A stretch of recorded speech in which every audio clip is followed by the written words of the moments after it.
You are standing on the waterfront, watching a ship burn, and in 11 seconds, every window in this city is going to explode outward, and the glass is going to find the eyes of everyone standing where you are standing right now. Right now, you don't know any of that. You just know there's a ship on fire, and it's the most interesting thing you've seen all week. To understand why you're standing there, and why nearly every person in this neighborhood is standing with you, we need to go back to the evening of December 5th, 1917, when a French freighter called the Mont-Blanc sat waiting outside Halifax Harbour as the sun went down. She's at anchor in the outer approaches, waiting for the anti-submarine nets to open at dawn. She arrived too late to be let through. Wartime regulations, standard procedure. The harbor mouth is guarded because German U-boats have been hunting this coast, and Halifax is not a place you leave open. Halifax, in December of 1917, is the beating heart of Canada's war effort, one of the deepest ice-free Atlantic ports on the continent, choked with munition ships and troop transports running year-round convoys to the Western Front. The north end, where you live, is packed with the people who make all of it happen. Dock workers, fishermen, rail yard laborers, factory hands. Families who have been here for generations. Sons went to Vimy Ridge and Passchendaele. Telegrams came back. But the real violence, the kind that takes a street with it, that was somewhere else. It was always somewhere else. The morning of December 6th is clear and calm. Cold, but bright. You start your shift. The harbor is doing what the harbor always does. You have walked this waterfront 1,000 times, and there is nothing about this morning that tells you today is different. Just before 8:45, two ships meet in the Narrows. The Mont-Blanc is coming in from the outer harbor. The Emo, a Norwegian vessel, is heading out. They are both in the same channel. Each captain believes the other will yield. Neither does. At approximately 8:45, the Emo's prow scrapes along the Mont-Blanc's hull. A glancing blow, almost underwhelming to look at. No catastrophe visible. Just two ships that clipped each other, the way two trucks might clip mirrors on a narrow road. The kind of thing that generates paperwork. Except for what is inside the Mont-Blanc. Her hold contains approximately 2,900 tons of high explosives, TNT. Picric acid, the compound Britain was using to fill artillery shells.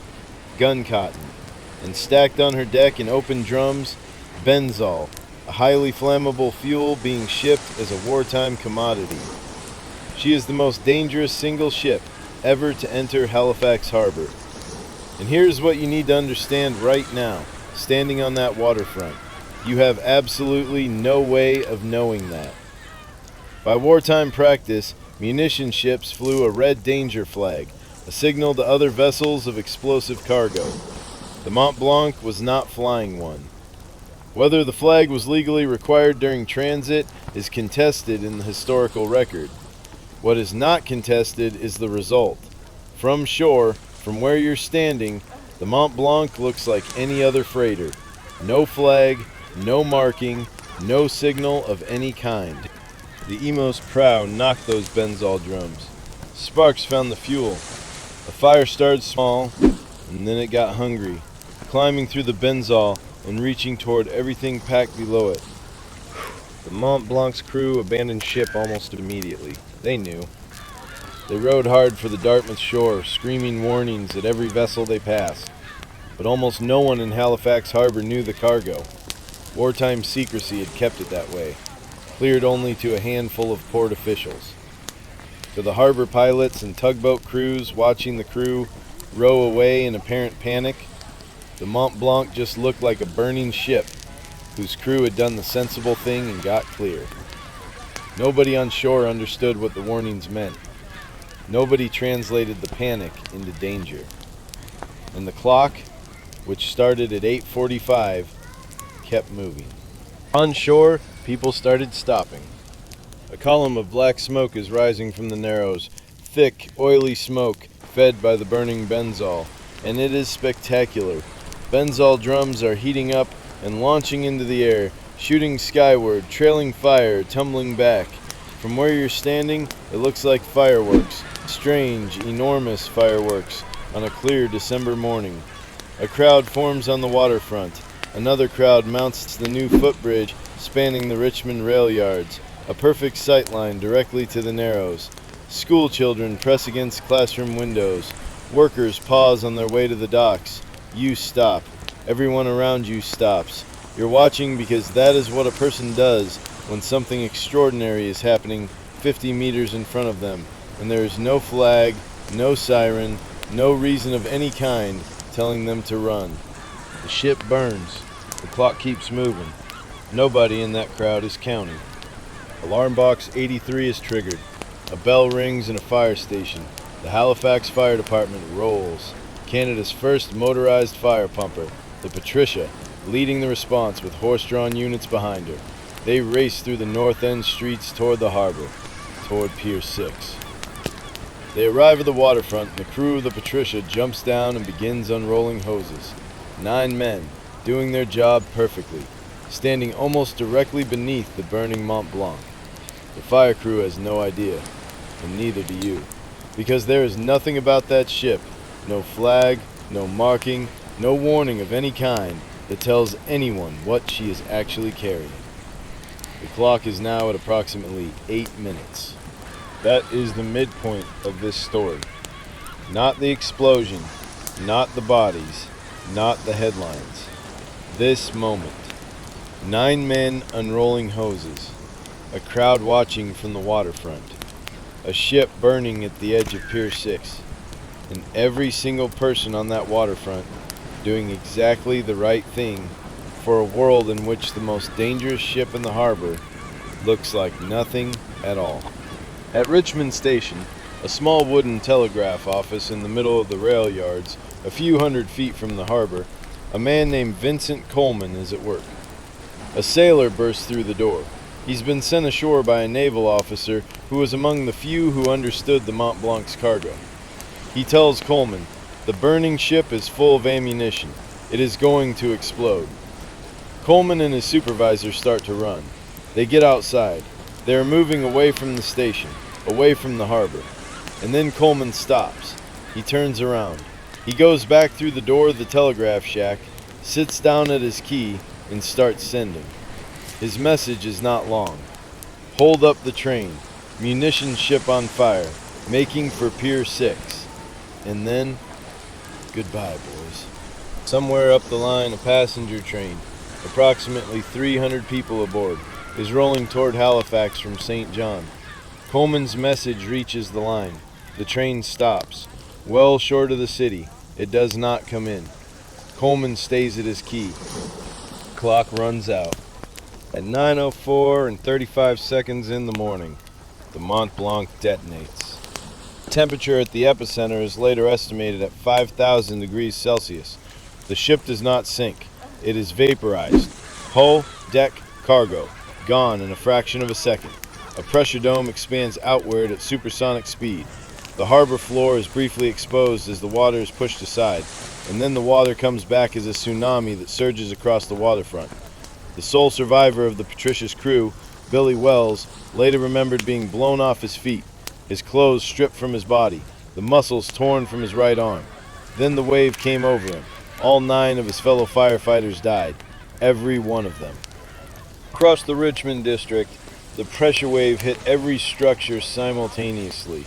Roughly 1,600 homes destroyed outright, 12,000 more damaged. The rail yards, the factories, the schools, the churches, the whole physical fabric of the neighborhood you lived in collapsed or caught fire in the same instant. And every window in Halifax shattered at exactly the same moment.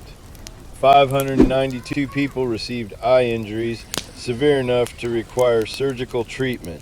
249 of them lost at least one eye. 16 people lost both. Most of those injuries were not caused by flying debris from the blast. They were caused by glass. The glass from the windows they were standing at to watch the fire. The act of watching was the mechanism of injury. The missing flag, the wartime secrecy, The 20 minutes nobody counted. This is what they cost. Not in the abstract, in eyes. The morning of December 6th had been clear and calm. By December 7th, a nor'easter had arrived. 40 centimeters of snow, winds gusting over 90 kilometers an hour, wind chill at minus 15. The ruins of the north end were buried under white. Rescue workers, many of them survivors themselves, dug through rubble in blizzard conditions with bandaged hands and glass still in their skin. People trapped in the wreckage who had survived the blast died of exposure in the night before anyone could reach them. The disaster did not end at 9:04. It continued through the dark, through the cold, through the snow. At least 1,782 people were confirmed dead, identified by name in what became the most comprehensive disaster record in Canadian history, with estimates reaching approximately 2,000. Around 9,000 more were injured. 25,000 people left without adequate shelter in a Canadian December. For 28 years, the Halifax Explosion held the record as the largest man-made explosion in history, until August 6, 1945, when a different kind of weapon was dropped on Hiroshima under very different and far more deliberate circumstances. Massachusetts sent a relief train within a day. Doctors, nurses, medical supplies, emergency personnel, responding with the urgency of a city that felt the disaster as its own. In 1971, Halifax began sending Boston a Christmas tree every year. A living Nova Scotia spruce, shipped south every December, is a thank you for what Massachusetts did in December of 1917. The tree goes up on Boston Common, and most people who walk past it have no idea what it means. Now you do. The largest man-made explosion before the atomic bomb was not an act of war. No enemy fired a shot. No one intended what happened. It was an ordinary Thursday morning. A late ship waiting outside the nets. A glancing collision in the narrow channel. A cargo the people closest to it were not permitted to know existed. And a fire that burned for 20 minutes while a city watched, because the city had no reason not to. One man at a small wooden telegraph shack in a rail yard, a few feet from the harbor, started to run, and then turned around.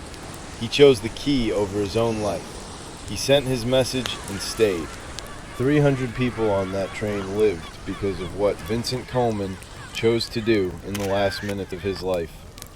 Most of their descendants don't know his name. The rest of Halifax stood out its windows. That was the last thing 1,000 eyes would ever see clearly. Not because they were foolish, not because they failed, but because the most dangerous thing in the world looked like nothing at all, and no one had told them otherwise.